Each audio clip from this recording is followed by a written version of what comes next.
God gave us this amazing ability, and that is the capacity to choose.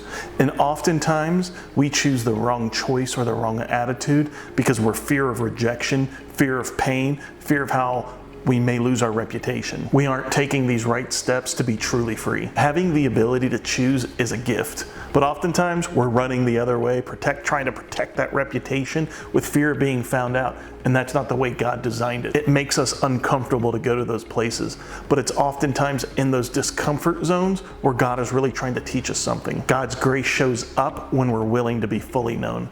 I want to share something that Viktor Frankl once said. Viktor Frankl was an Austrian psychologist, neurologist, and philosopher. He was also a Holocaust survivor. In his book, Man's Search for Ultimate Meaning, Frankl writes about the purpose of each person's life and shares, "Everything can be taken from a man, but one thing, the last of human freedoms, to choose one's attitude in any given set of circumstances, to choose one's own way."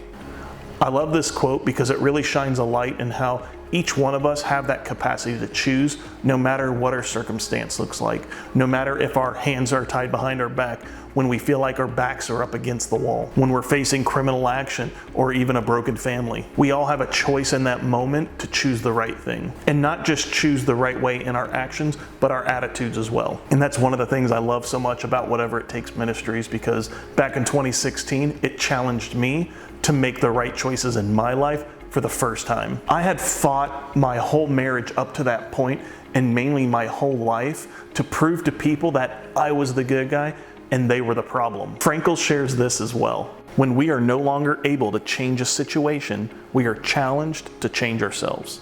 I want you guys to think about this in every situation you encounter, that you have the capacity to choose the right thing. You have the ability to choose wisely, to choose Christ-likeness in our actions and our attitudes. I know for me, it was difficult to have my wife ask me questions and to talk about details when we first started to walk things out. While for the first time in my life, I was choosing the right action, my attitude was still very much the same. And this would cause hang-ups in our relationship. And maybe you can identify with that. So I want to ask you guys, is there an area of your life where you felt like you had no choice? Or where have you found yourself not having the right attitude, not having the Christ-like attitude like we should have? So let's talk about it. Let's see what you guys have. Stay open, stay broken, stay free. See y'all.